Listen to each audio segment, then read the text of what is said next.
ama ni FPJ na si Fernando Poe Sr., isa palang bayani noong World War II. Ngunit bakit nga ba maaga itong namaalam sa edad na 34?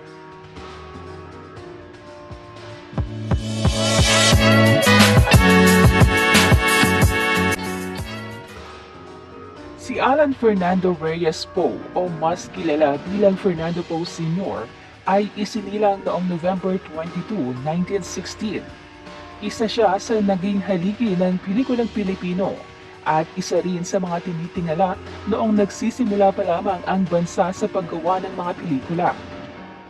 Si Fernando Poe Sr. ay kilala rin sa pangalang Nanding sa totoong buhay.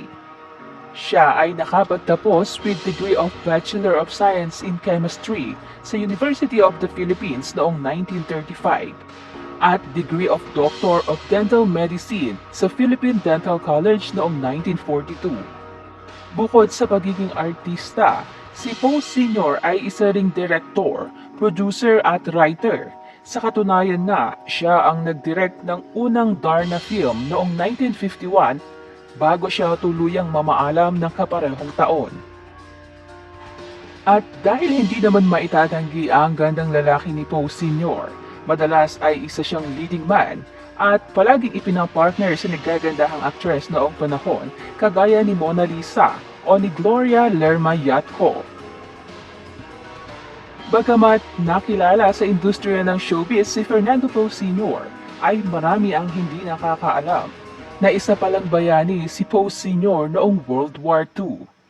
12 araw matapos opisyal na magsimula ang World War II sa Pilipinas, si Poe Sr. na isang member ng Reserve Officers of the Armed Forces of the Philippines ay ipinatawag para mag-duty noong December 20, 1941 bilang First Lieutenant. Nasaksihan ni Poe Sr. ang kaguluhan sa Bataan kung saan mayroon siyang mga sinagip na residente, kabilang na ang mga bata at mga sugatan na kanyang dinala sa isang safe na lugar.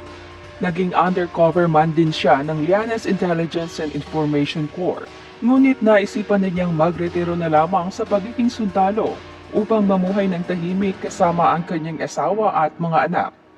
Hindi nagtagal ay binalikan rin ni Poe Sr. ang kanyang karera sa showbiz at sunod-sunod na nga ang kanyang nagawang pelikula noon. Ngunit noong October 21, 1951, nagtungo si Poe Sr. sa kanilang family clinic dahil sa matinding sakit na iniinda niya sa kanyang balakang, na akala niya ay ito'y simpleng hip injury lamang. 8 doktor na espesyalista ang tumingin kay Poe, mula sa orthopedist, neurologist to contagious disease and cardiovascular specialist. Binigyan nila ng iba't ibang medications o gamot si Poe Sr., ngunit walang nangyari. Nang sumunod na araw, ayon kay Poe ay nahihirapan na siyang huminga at maging ang kanyang mga muscles ay naninigas na, lalo na sa bandang leeg. Dito na nagduda ang kanilang family doctor na si Dr. Eliodoro Congo at tinanong ang asawa ni Poe Sr. kung nagkaroon ba ito ng insidente sa isang aso. Dito na ibinahagi ni Bessie Poe na nakagat umano ng tuta ang kanyang mister, ngunit ipinagwalang bahala lang ito at hindi na nagpa-inject ng kontra-rabies. Kalaunan, kinlaro ng kanyang anak na si FPJ na ang kanyang ama ay hindi nakagat ng tuta. Ayon kay The King, pinadilaan umano ng kanyang ama sa tuta ang sugat nito sa paniniwalang mas mabilis itong gagaling. Nang sumunod na araw, lahat ng kanyang doktor ay kinumpirma na nagkaroon nga ng rabies si Poe Sr. at nasa punto na wala na silang magagawa. Lumala ang lagay ni Poe Sr. at midnight ng October 23, 1951 ay tuluyan na siyang namaalam. Iniwan ang kanyang asawang si Bessie at ang kanilang 6 na anak. At dahil sa biglaang pagpanaw ni Poe Sr., maraming Pilipino ang nagluksa. Sa katunayan nga, mahigit kalahating milyon ang nakipaglibing nang siya ay ihatid na sa kanyang huling hantungan.